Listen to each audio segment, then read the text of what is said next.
A man was walking down the street when a thug suddenly threw a grenade at him. He held it for a moment, intending to show the other side what spontaneous explosion meant, but then he woke up, realizing he was unharmed. Wearing the same blue shirt as the day before, he was back on the street. On the third day, he was reborn once again, and this time, he noticed a confident woman who caught his eye. Just as he thought of approaching her, he found himself in a game loop. No worries though, because every new day the man would die and be reborn anyway. Turns out this man, known as Teddy, was just an NPC within the game.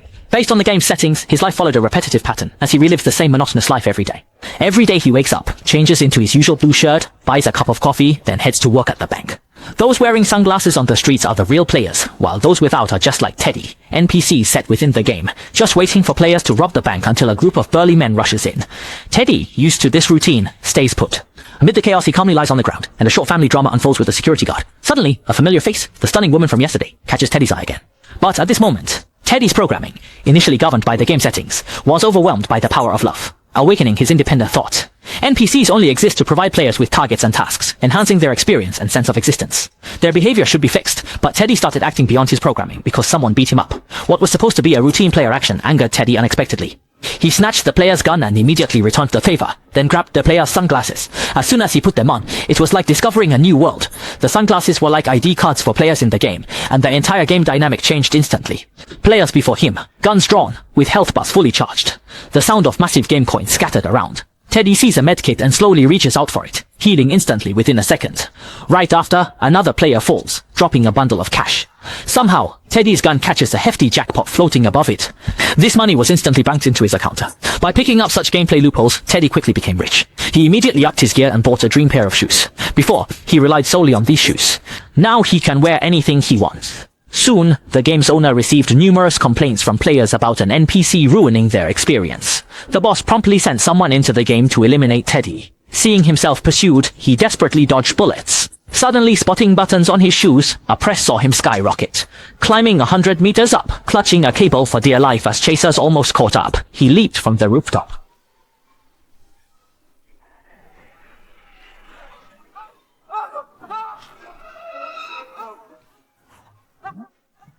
A realization dawned on Teddy. He could be killed any moment. There couldn't be any further regrets. He explored everywhere until he found his muse, Queen Bomei. But checking Teddy's level, he realized she was barely a low-tier character, while Bomei was a level 195 boss.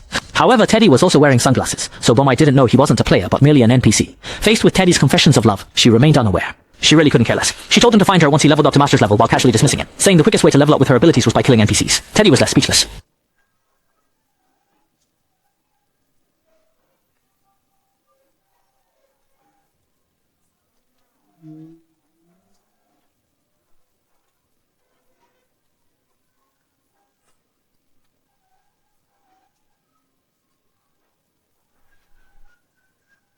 After being tortured nearly 1,000 times day after day, she gained quite a bit of experience. One day on the main street, she managed to turn the tables and killed a robber instantly, which added a positive cycle to her buff, boosting her combat value. Any player she fought became easy to defeat. Looking in the mirror, she realized she had unknowingly leveled up to 102. She had already exceeded the standard required by the goddess Bomei. Very soon, Tidy's divine operations became known throughout the streets and alleys. Whether it was the game's NPCs or real players, everyone knew there was a legendary player named Tidy. At the same time, the goddess Bomei was under siege by several players in black robes. Alone, she was no match for them. As a last resort, Tidy sped over on her small motorcycle to rescue Bomei from imminent danger. You gave me a scare. You nosy around others too much.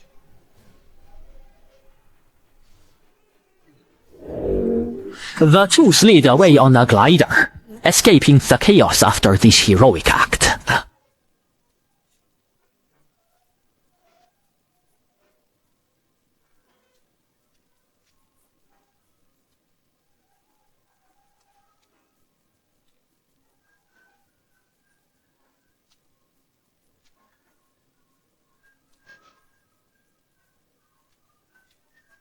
His skills were even more outrageous than any players. This AI was Tidy.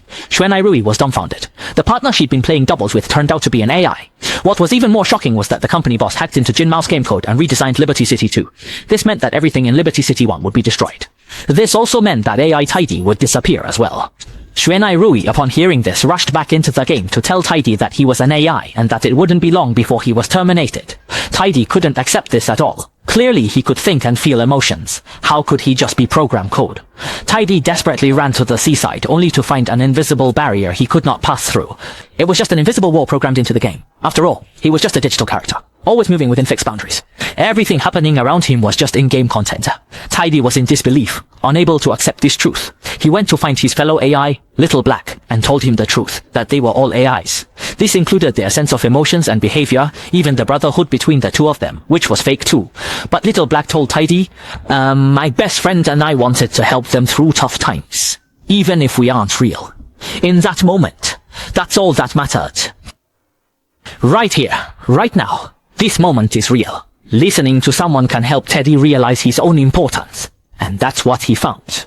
I hope designers can assist the robots in building a place that doesn't need luxury and splendor, just peace and tranquility. Afterwards, Teddy gathers all the robots to ask if they're willing to follow him to a utopian paradise. That is a quiet world without violence or plundering. Everyone willingly follows because they've had enough of being bullied and humiliated by players day after day here. In reality, Jin Mao, the boss, never allowed much freedom, but he built a bridge connecting the robots to a green utopian city. The players look at the empty streets, unable to find anything to entertain themselves with. The boss in a fit of anger enters the game, enabling cheats and making Teddy full of energy. Teddy directly borrowed music from the Green Giant. With a punch, the opponent disappears to the northwest, then he grabs a medical kit and instantly restores full health. Meanwhile, in reality, the defeated boss walks towards the server, smashing all equipment. In the game world, the sky falls, the ground cracks, and all programs gradually disappear. At the last moment, Teddy leaps towards the air wall. I thought this would be where it ended, but surprisingly, he fell into a pure green world, the ideal world Jin Mao and Tsunai Rui created for them. Although in the end, Teddy couldn't be with his beloved Bome. In reality, they had already become close because it was through Teddy that self-awareness emerged. This is because game designer Jin Mao had a secret crush on Tsunai Rui but never dared to express his feelings. So he wrote all his thoughts into the game's code, unexpectedly connecting it to Robot Teddy. When Teddy saw Bome at that moment, love made the robot suddenly awaken, starting to strive towards his heart's desires, stepping onto this spiritual adventure that interweaves the virtual and real worlds. Though the game was fake, the experience was profound, as it was an exploration of reality and virtuality, pondering human nature and technological development.